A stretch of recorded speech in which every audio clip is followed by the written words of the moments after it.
Hall of Fame Village Media and the Pro Football Hall of Fame present Football Heaven.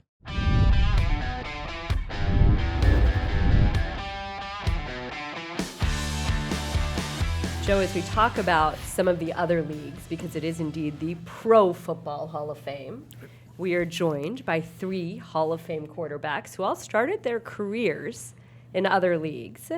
And Kurt, I know there weren't as many options for you. Warren, I know you felt that you didn't want to be a backup. But let's start with Mr. Jim Kelly, who grew up in Western PA and just didn't want to play in the cold.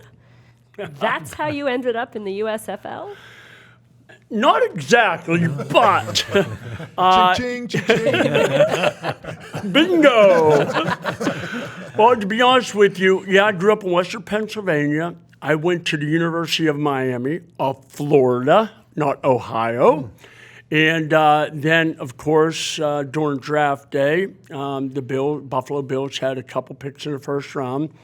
My senior year in college, long story short, I blew my shoulder out, my right arm, and they told me I would never play football again. So all of a sudden, here I am. I busted my butt to get to where I'm at, and here it is, a 12th pick of the first round, and it's the Buffalo Bills. And that was the year John Elway said he did not want to play for the Colts. He said, if you pick me, I'm going to the Yankees. So, of course, the Colts drafted him. And then, 10, 12 picks later, it was a 12th pick of the first round, and I'm sitting there in my agent's house, I'm praying. I'm saying, please don't draft me. It was the Bills. I said, please don't draft me. Please don't draft me. They drafted tight end from Notre Dame, Tony Hunter. I'm like, yeah! I was all excited. And then 2 picks later, my agent said, Jim, the Bills also had the 14th pick. And I'm like, you got to be kidding me. And, of course, they wind up drafting me, and I remember doing the interviews after. I was bummed out, and I was like, you got to be kidding me. I don't want to go to Buffalo. I went to Miami, Florida. And then, of course, you have teams that you grow up loving. And then I wind up signed with the USFL because I didn't want to go play in Buffalo. And I signed with the Houston Gamblers and had 2 great years there and really learned the passing game because at Miami we didn't throw the ball a lot. We weren't very good back then. I mean, we continued to get a little better, but USFL with the Houston Gamblers is really where I learned the passing game. 9,000. I love this guy, but come on, really? Yeah. I mean, he's complaining about being picked 14th overall, Warren. Like, what's going on here? Long story short first. Man. Yeah. You're right. No sympathy whatsoever. And here's the thing, though. And when you're drafted, yeah, everybody wants the teams that they want to play for. I grew up Pittsburgh Steelers fan, and I wanted to play for Steelers, but I never thought in the meantime that I was going to be drafted in the first round, but I knew one thing, I didn't want to play for Buffalo. But to be honest with you, one of the best decisions I ever made in my life was becoming a Buffalo Bill in 1986. So it came all full circle, and thank God that I got to where I'm at. But your initial thought, I didn't want to play there. Well, Jim, your choice was made because you had an opportunity to go to the USFL. Warren's move to the Canadian Football League really wasn't his choice per se.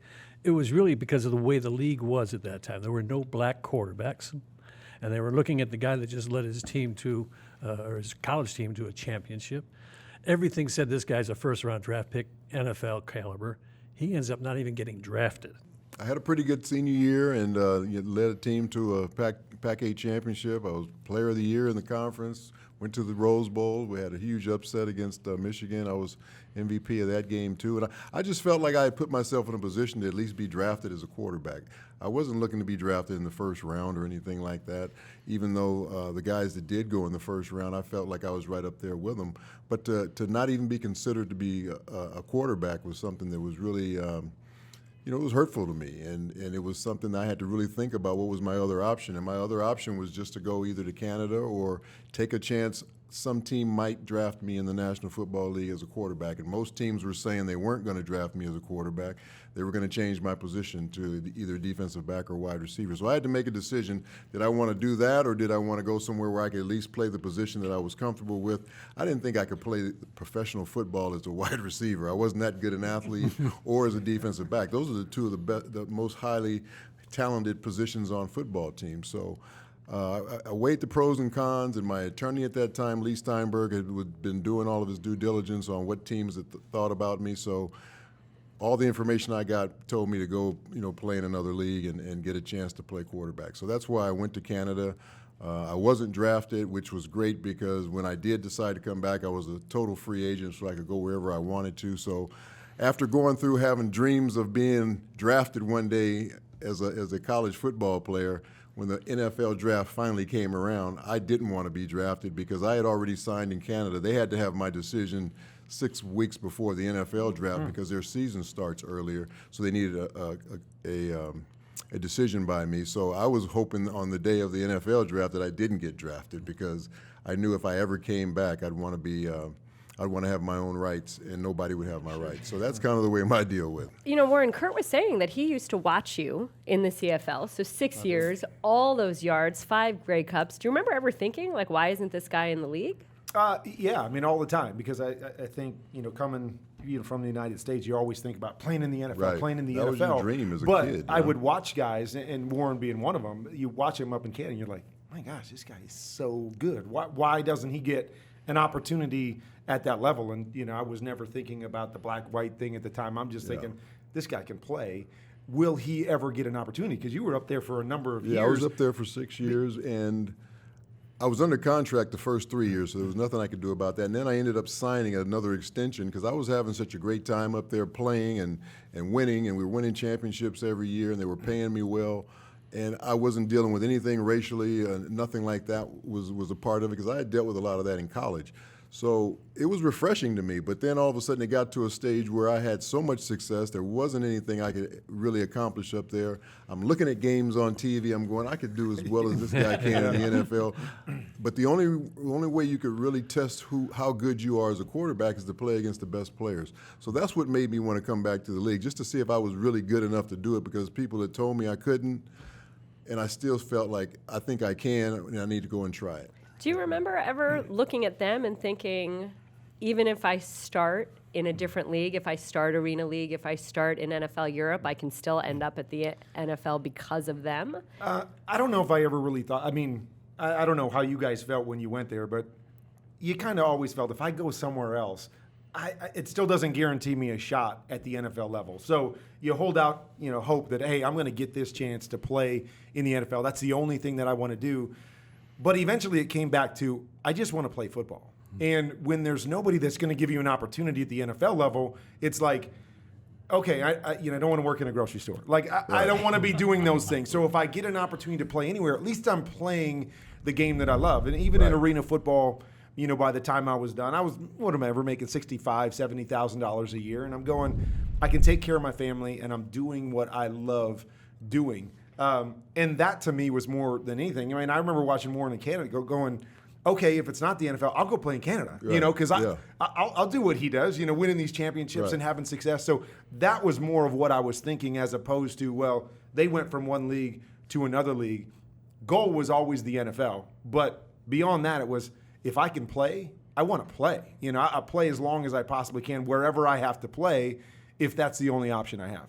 And see, when I came out, there was no NFL Europe, there was no Arena Football League, there was no USFL. It was only Canada or the NFL. So I only had those two options. Mm-hmm.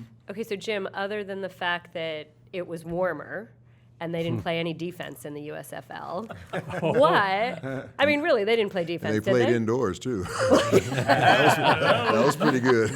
Wow, Buffalo, snow, Houston, warm weather. Astrodome. Well, what was the best part of the USFL? What's something that you wish had carried over in the NFL? Best part with me, I had a coach by the name of Miles Davis, run and shoot offense. And to be honest with you, at the beginning, I wasn't real happy about it because I was not a running quarterback. And I still turned out that I never was a running quarterback. But to be honest with you, when I was in Houston, we were competing against the Oilers, and Warren was there. And so for me, the best part of it, to be honest with you, I had dreams, and that was to be a quarterback in the NFL, without a doubt. I grew up watching the Steelers win all those Super Bowls.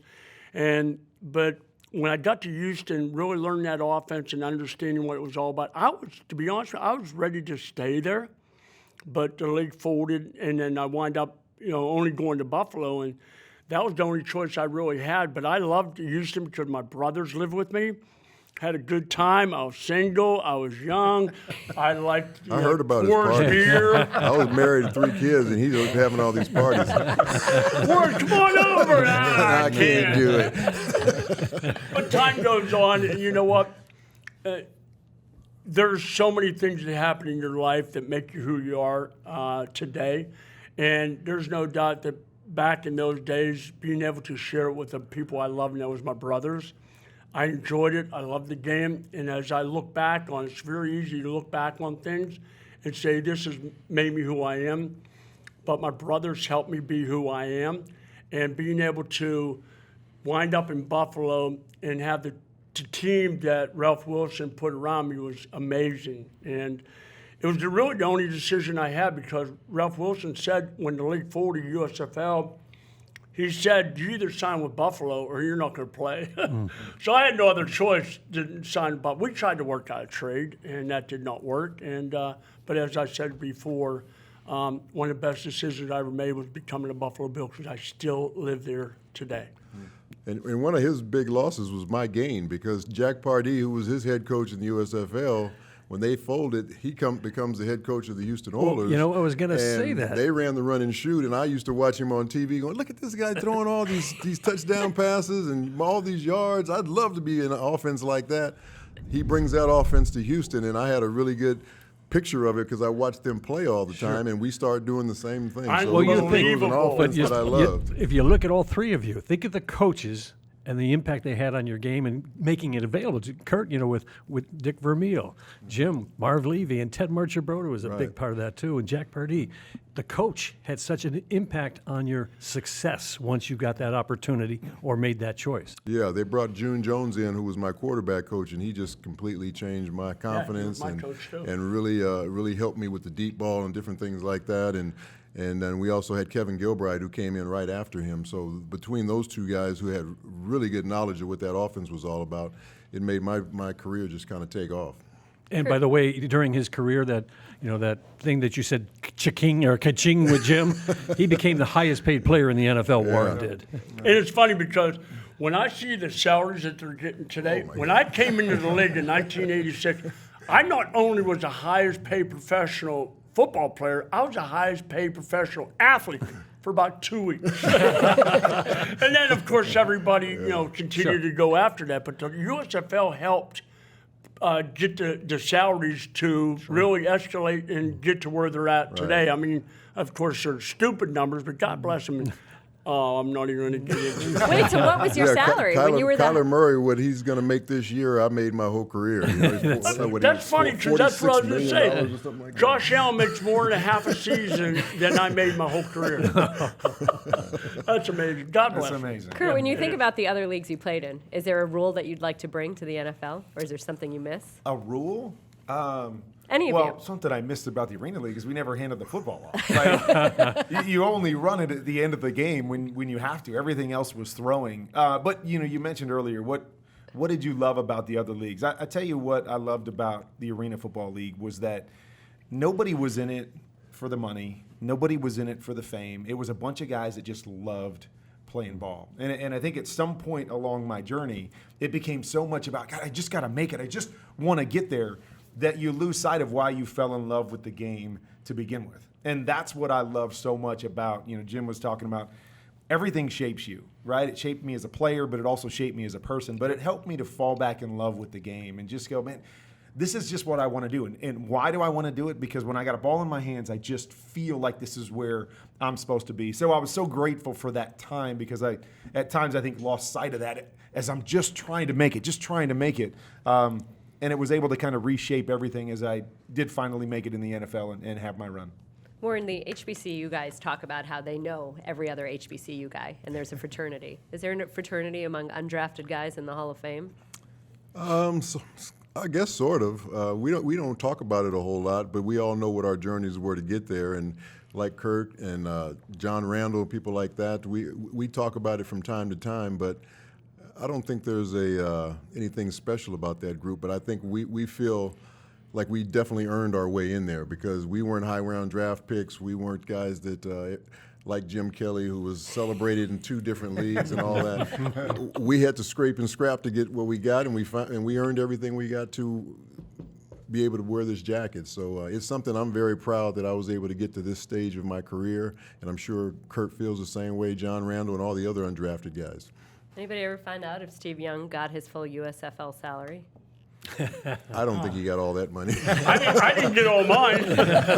We're still fighting over Trump telling him he owes me the money, and then Jerry Argovich and I met with Donald Trump because he was trying to recruit me to come to the USFL when I came out of Canada, and of course I didn't want to go there, but I wanted to use it as a bargaining chip for the NFL. So I met with him, and I met with the LA Express as well, as far as maybe going there to play, because my Canadian Football League coach was there. So.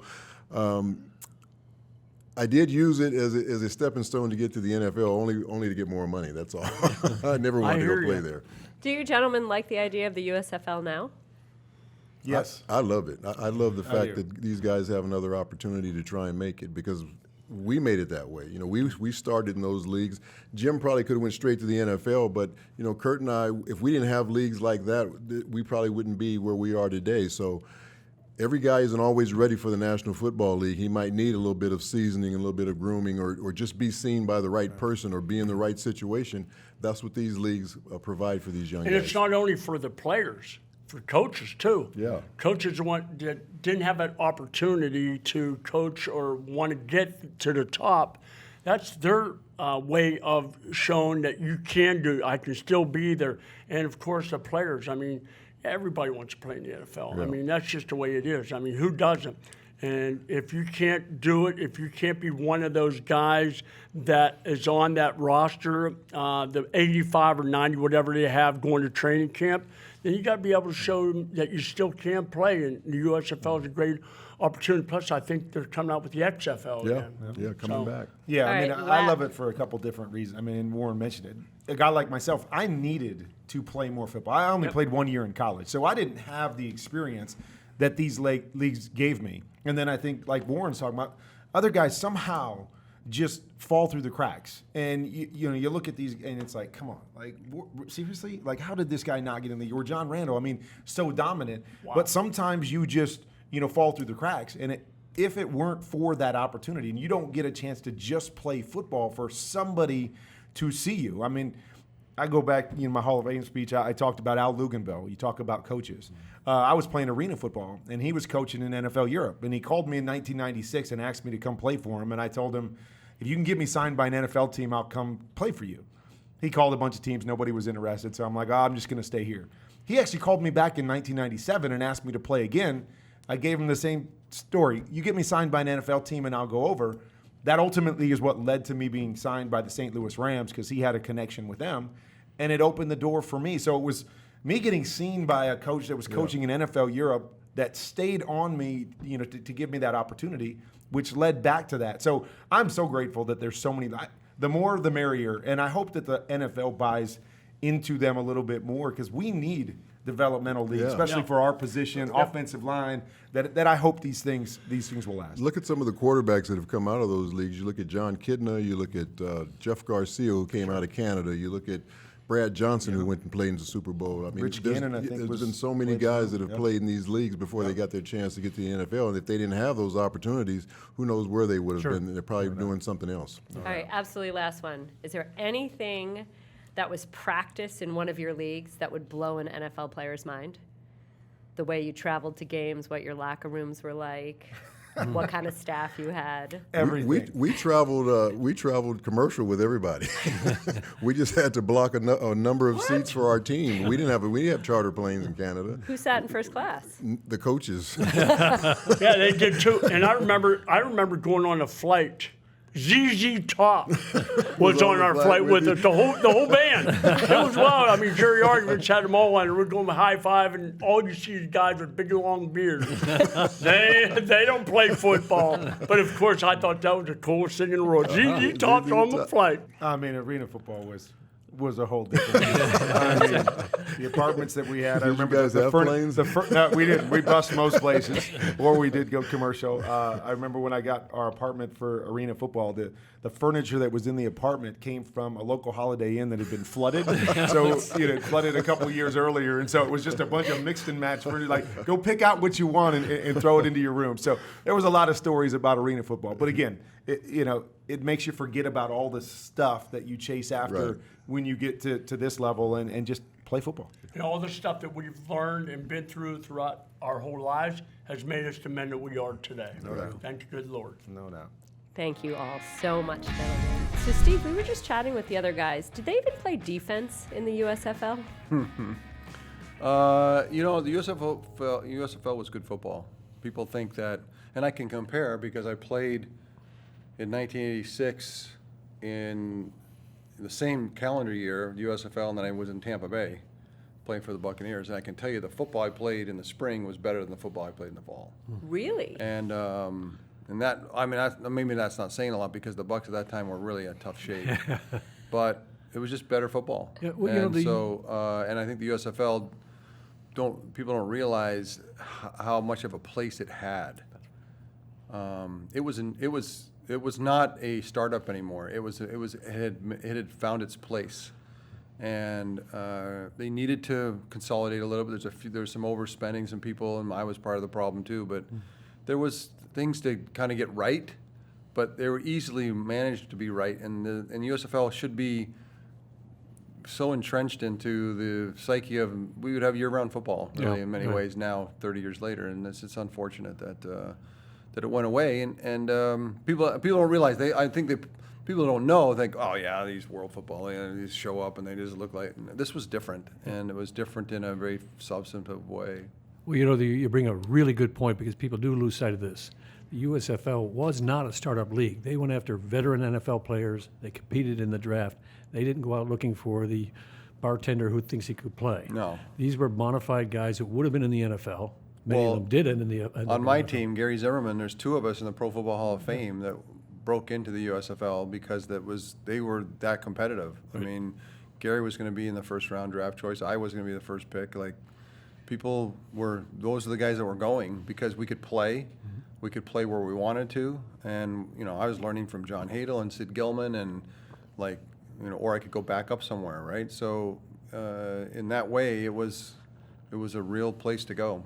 And I think people, when you hear these other, and then the new USFL that's out right now, it's like, great, it's whatever, but you have no context for what was really happening. No, yeah, it's just the same name, but a different philosophy and all that. But Right. to your point about spring league football, I think the NFL actually was okay with that too. Right. It wasn't. They should have just stayed the course. Look, And we know what happened, yeah, and Donald Trump and everybody else wanted to try to go up against it. It was all personal. It became personal for some stupid reason. And it really is unfortunate because the teams that were in Memphis and Tampa and Jacksonville and San Antonio, like they had a place and they were going to be there for a long time. That's too bad. So when you were in the USFL, were you actively thinking before the league folded, this is just a step until I get to where I want to be in the NFL, or did I you wasn't think this sure. is it? I knew one thing I knew is for the next couple of years I'd be playing. I'd be coached by Sid Gilman, and I had really good players around me, and I was a lot of fun. Yeah. So that was how I saw it, and that at the time, at the beginning, you thought, well, they'll have to figure out a way to bring teams together. And that when that happened, the guys that weren't part of, like you figured if they merged with the NFL and the NFL didn't bring all of the teams, they brought 5 instead of 15, and you weren't one of those 5, then you're going to be a free agent and you could go find out where to play, and that was a great benefit too. And so that was in my head. Or if the league didn't make it, then we'd be free agents and we'd be able to go and pick a team. And so that was a great benefit. And then, I'm going to say the spring of '86, the NFL Players Association negotiated, without speaking to us, our ability to be free agents and put us all in the supplemental draft, and that kind of changed that glory thought that we thought we'd be able to do. Prior to your being in the USFL, did you watch the CFL? Did you watch Warren Moon in the CFL? There's no way to watch the CFL. I didn't know that you could see it. So I knew Warren was doing great things up there, and but I every once in a while there was a game. Maybe it was because the Grey Cup was on and you'd see it for a minute. But and I loved I love that it was a different field and a different style with emotion and everything else. It's like, football different. I like that. What about that great shootout game?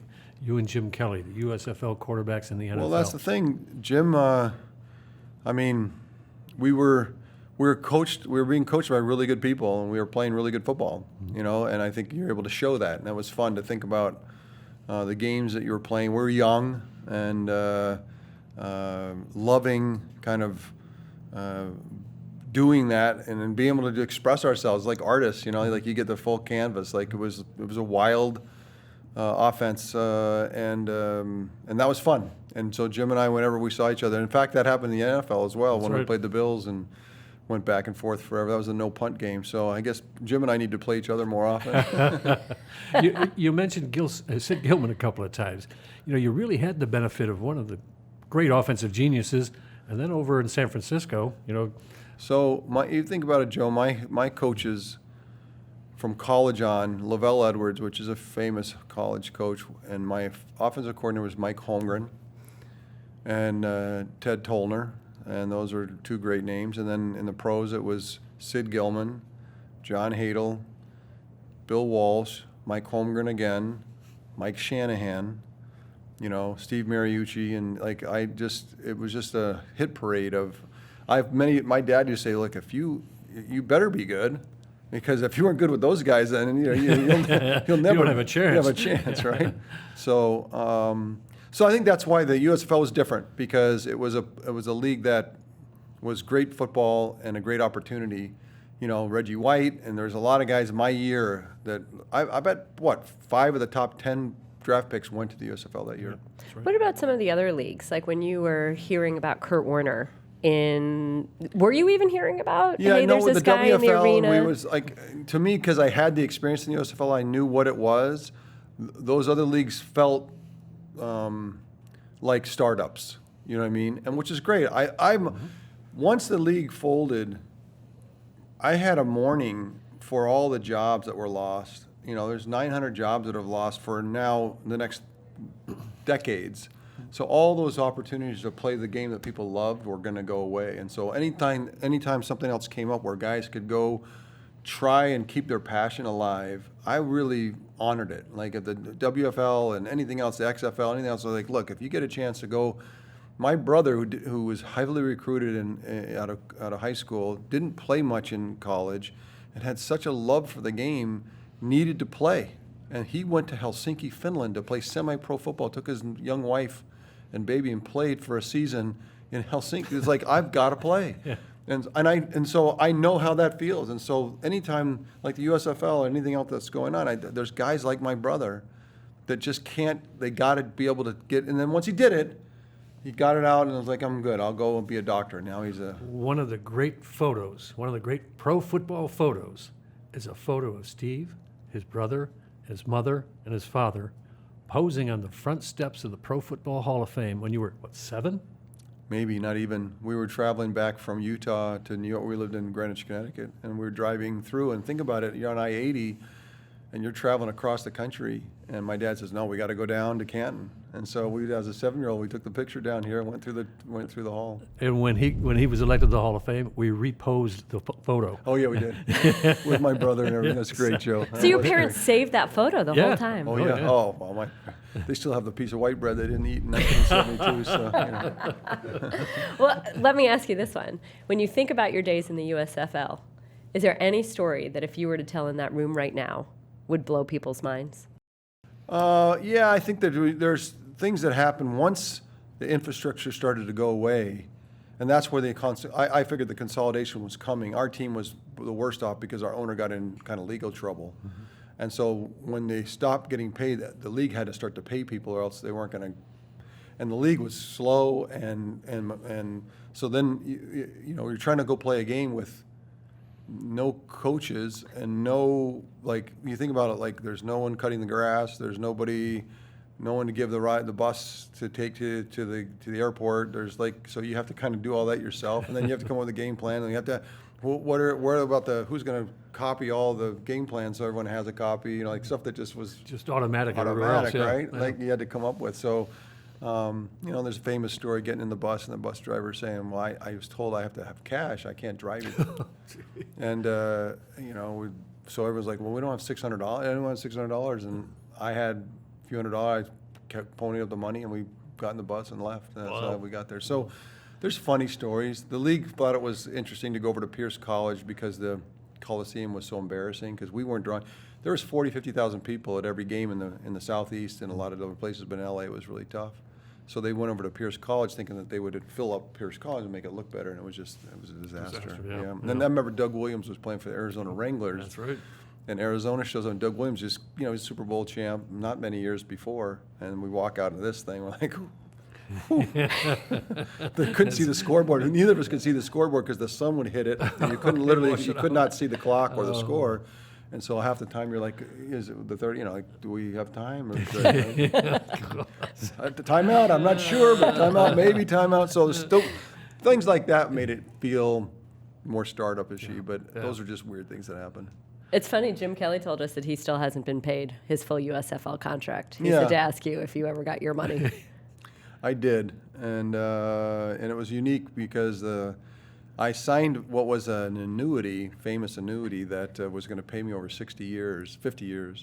And if you totaled up all the payments over the next 50 years, it was $40 million. And of course, they promoted it as that, so that I was abused everywhere. Everywhere I go, 40. And there was a cheer that went up in Washington. We were playing what was the Washington's name, Joe? You'd have to the Washington D.C. The Washington.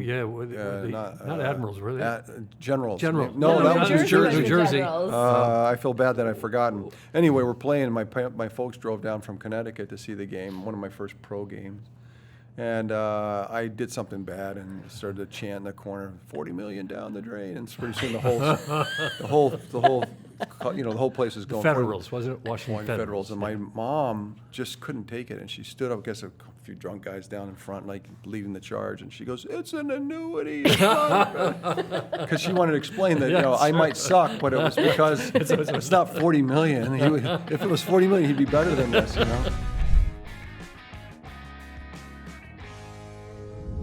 Kurt, all your years of coming to Canton, before the Yellow Jacket and after, what's one of your favorite things to do in Canton or places to go? I tell you what I just love going to the museum every year. Even though you're in it and you've been a part of it and you've seen it and heard it, there is just something so special and unique about going back to the museum and just seeing the history of the game. The Hall of Fame store. You asked me what was the reason for it is because, number one, I never ever thought I'd be here. Number two, I live in a real small town and have a lot of brothers and family members, and they celebrate the Hall of Fame as much as I do. So I want to make sure that I take care of everybody. So I might have said this to Joe. If the law's ever chasing me, I'm coming here because they make sure that I was protected. They're like, we don't know what's going on, but you're at this guy's safe, and you got to explain yourself. You're one of the family. Yeah. So I always felt so in that way. I don't know if there's any place special other than just how they make you feel. There's a history. There's a connection that gets made with the Hall of Fame that is ingrained in the culture here, and it's personal and local. It's not. The NFL is such a big brand and a huge thing. It's a machine in many ways, and the teams are huge enterprises with all these. This is really a local, in the ground, in the dirt kind of thing, and I think it surprises new Hall of Famers when they come in like, oh, this is. I thought it would be the NFL, and they would do it. No, this is really just people of Canton and how they feel about football. Mm-hmm. And there's a lot of people who love football, but they don't have the history or the. And I think, Joe, you represent that in so much of the way that it's like, it's in your blood more than people. Oh, I love football. You don't love football like people in Canton love football. It's different. Really great hearing all those stories from Warren, Jim, Kurt, and Steve. I'm here in the Pro Football Hall of Fame's archive, and I want to share with you a couple of items that we have related to their careers in those other leagues as they work their way towards the National Football League and ultimately a spot here in the Pro Football Hall of Fame. So I want to start with Warren Moon, and Warren has this ring that he donated to the Pro Football Hall of Fame, and that's actually his Canadian Football League Hall of Fame ring. He was enshrined in the Canadian Football Hall of Fame in 2001, ultimately would be enshrined in the Pro Football Hall of Fame in 2006. Warren had an incredible career in both leagues. He was Grey Cup MVP in 1980. In 6 seasons, he threw for over 21,000 yards and 144 touchdowns in the Canadian Football League, and would ultimately go on to great success in the National Football League as well. Over here to my left, we have some artifacts related to Kurt Warner and his journey, beginning with the Iowa Barnstormers. And you see we have a media guide here from the 1997 season, where Kurt donned the cover of this media guide. He was 1996 All-League first-team quarterback in the Arena Football League. We also here have this game ball that was presented to Kurt in 1997 on July 26th. He was the MVP of that game. The Iowa Barnstormers went on to defeat the Texas Terrors 70-62 in that game, and for his performance in that game, he was given that game ball. Right in front of me, we have some artifacts related to Steve Young's career, and most people obviously remember him with the San Francisco 49ers. Some may remember that he was drafted by the Tampa Bay Buccaneers in the National Football League, but elected to sign on with the USFL and the LA Express. And here he dons the cover of the 1985 media guide promoting the LA Express and Steve Young. We also have his rookie football card. So once again, not with the Tampa Bay Buccaneers, not with the San Francisco 49ers, but here is Steve Young's rookie card with the LA Express, a Gem Mint 10 rookie card there. And last but certainly not least, we've got 2 artifacts related to Jim Kelly's spectacular career with the Houston Gamblers. So we have Jim Kelly, an illustration there, donning the cover of the 1984 Houston Gamblers media guide, and then ultimately a game ball that was presented to Jim after the 1984 season, where he threw for over 5,200 yards, 44 touchdowns, and 9 300-yard games, and just incredible careers by all 4 of these gentlemen, and just a quick sneak peek behind the scenes at some of the artifacts that we keep from their careers that started in other leagues than the National Football League. And last but not least, I'd be remiss if I didn't show you the Tampa Bay Bandits media guide here. The cover was donned by the one and only Burt Reynolds. Burt was a co-owner of the Tampa Bay Bandits during their tenure in the USFL. So there you have it. Hope you enjoyed this episode, and we look forward to seeing you next week in Football Heaven.